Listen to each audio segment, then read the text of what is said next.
মানে main shaft যেটা সেটা কাটবো। এখানে দেখতে পাচ্ছেন মডিউলের মেইন শ্যাফট কাটা হচ্ছে। যাই হোক, এটা কেটে নেবেন, খুব মাপঝোঁক দিয়েই কেটে নেবেন, কারণ যত সুন্দর করে আপনি মাপটা দিতে পারবেন আপনার মডিউলের মানে পুরো সেটআপটা দেখতে তত সুন্দর হবে, দেখতে খুবই ভালো লাগবে। তো মডিউল ব্যাপারে যেটা বলছিলাম, একটু চেক করে আনবেন, নিজেদের দায়িত্বে চেক করে আনবেন, কারণ অনেক ক্ষেত্রে হয়ে যায় এরকম। আর একটা বিষয় বলবো, এখানে দেখেন বডি সেট আপ করা হচ্ছে, মাপঝোঁক নিয়ে কাজ করা হচ্ছে, কিন্তু এখানে যে জিনিসটা সবচেয়ে বেশি গুরুত্বপূর্ণ, এখানে অনেকগুলো সুইচ আছে, যে কোনো এক এক রকম মডেল এক এক রকম সুইচ, কানেক্টিভিটি সুইচ বা মানে ইন্ডিকেটর, এলইডি সিস্টেম, এগুলো একটু নিজেরা একটু দেখে নেবেন, যাতে আপনারা পরবর্তীতে মনে করেন যে আমরা যেহেতু প্রফেশনালি বানাচ্ছি, আমরা খুলতে পারবো না এটাকে, এটা ফিক্সড করে দিতে হবে। ফিক্স করার পরে দেখবেন যে দেখা গেল যে এই সুইচের লাইনটা দিয়ে নেই বা এই এলইডিটার জায়গাটা আমি রাখি নাই, এরকম হতে পারে। সো যে কারণে আপনারা আগে থেকে করে নেবেন। এদিকে আঠা লাগানো হচ্ছে গ্লুগান দিয়ে, পিছনে প্যানেলটা এখন লাগানো হবে। তো যেটা বলছিলাম, তো এখান থেকে আপনারা ওই মানে আগের থেকে জিনিসটাকে মেপে নেবেন। আমি এখানে একটা ভুল করেছি, আমার সুইচের লাইনটা ঠিকমতো দিইনি, এর জন্য আমরা আলাদা করে পিভিসি বোর্ড দিয়ে আমরা সুইচের একটা মোশন কেটে সুপার গ্লু দিয়ে কানেক্ট করেছি, সেটাও দেখতে পাবেন আপনার ভিডিওতে।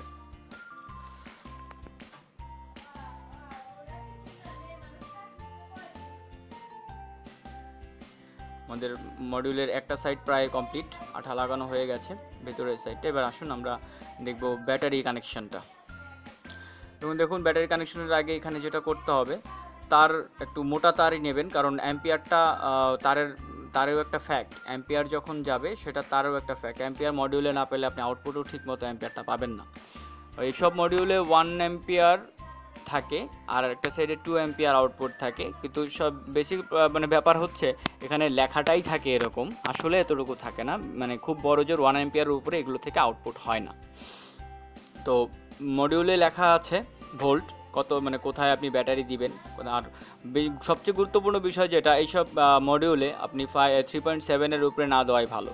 আপনি খেয়াল করে দেখবেন, আমি প্যারালালে কানেকশন দিচ্ছি, প্লাস সেকশনগুলো সবগুলোতে প্যারালাল কানেকশন দিচ্ছি এবং মাইনাস সেকশনে সব প্যারালাল কানেকশন দেবো।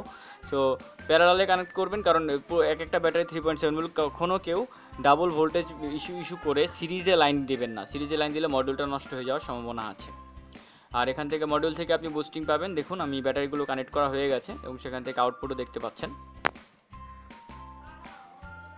এই যে সুইচটা, এই সুইচটা হচ্ছে চেকিং সুইচ, এটা দিয়ে আপনি মডিউলটা অফ করে রাখতে পারবেন যাতে ব্যাটারিটা মানে ওভারলস না হয়, আর আবার এটা দিয়ে আপনি অন করতে পারবেন। কিন্তু এই সুইচটা ভিতরে পড়ে গেছে, যে কারণে আমাদের সুইচের জন্য আলাদা করে একটা সেকশন বানাতে হলো। এই যে দেখুন, এটা আলাদা করে বানিয়েছি। আপনারা চাইলে সুইচটা বোর্ড থেকে খুলে আপনারা বাইরে সেট করতে পারেন, এই সুইচের বদলে অন্য যে কোনো সুইচ ব্যবহার করতে পারেন, এটা আপনাদের ব্যক্তিগত ইচ্ছা। যেহেতু কাস্টম মেড, সেখানে আমরা যে কোনো কিছু করতে পারি আমাদের মনের মতো করে, তাতে কারো ধরা বাধা নিয়ম নেই। ওকে, তো দেখতে পাচ্ছেন ব্যাটারি চার্জ দেখাচ্ছে 21%। মডিউলটার একটাই সুবিধা, এখানে আমি চার্জ কতটুকু হয়েছে দেখতে পারি। তো এখানে দেখুন সুপার গ্লু দিয়ে আমরা আটকে দিলাম এখানের সিস্টেমটা, এখান থেকে আটকে সুন্দর মতো আটকে দিলাম। এই সুইচটা আমরা পরবর্তীতে বাইরে ব্যবহার করতে পারবো। এবার আমরা ফ্রন্ট প্যানেলটা কাটছি, যেখানে চার্জিং ইন হবে এবং মেইন ভার্সনটা আউট হবে। এই যে আউট দেখতে পাচ্ছেন, আর মাঝখানেরটা ইন। তো এখান থেকে চার্জিং ইনটা দেখলাম, এটা সুইচ। চেকিংটা দেখেন, এই যে চেকিং অন। এবার এটা দিয়ে আমরা এটাকে অফ করে দেব, সেম 51% চার্জ। এইভাবেই আমাদের সেটআপটা অফ হয়ে যাবে। এখান থেকে দেখুন এই যে সাইডে একটু বাউন্ডারি বেরিয়ে আছে, মানে লাগানোর কারণে মাপঝোঁকের ব্যাপারে, তো ওটাকে এন্টি কাটার দিয়ে আমরা সমান করে কেটে নেব। তো কেটে নিয়ে খুব একটু সাবধানতা অবলম্বন করবেন। এন্টি কাটার খুব ভালো জিনিস, এবার এন্টি কাটারই খুব খারাপ জিনিস, আমার অনেকবার হাত কেটেছে এটাতে। তো আশা করছি এটাকে খুব সুন্দর মানে খুব সেফলি আপনারা ব্যবহার করবেন, এন্টি কাটারটাকে খুব ধীরে সুস্থে ব্যবহার করবেন। ওকে, এবার আসি আমাদের কাভারিংয়ে। কাভারিং করছি আমি যে স্টিকারটা দিয়ে। তো স্টিকারটার মূল বিশেষত্ব যেটা, এটা আঠা দেওয়াই থাকে।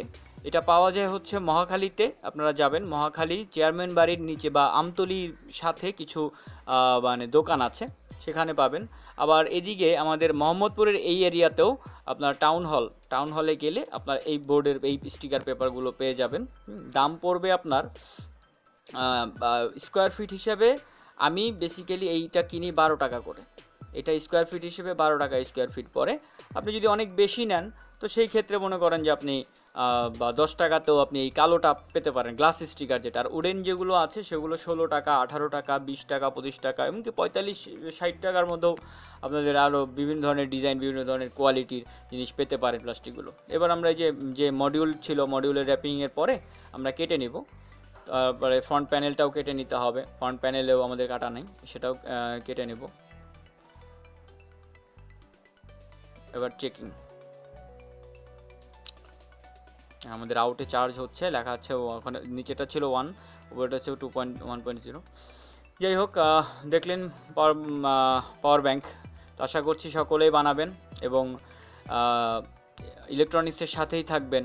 আপনাদের সাধুবাদ জানাই যে আপনারা অনেক ভালো ভালো জিনিসপত্র বানাচ্ছেন এবং সেগুলোকে কাজেও লাগাচ্ছেন নিজে নিজে, আমাদের সবার সাথে শেয়ার করছেন। আরও বেশি করে শেয়ার করবেন, আর আমাদের ইলেকট্রনিক্সকে এগিয়ে নিয়ে যাওয়ার দায়িত্ব কিন্তু আপনাদেরই। ধন্যবাদ সবাইকে। আবার হয়তো বা নতুন কিছু নিয়ে চলে আসবো আপনাদের সামনে।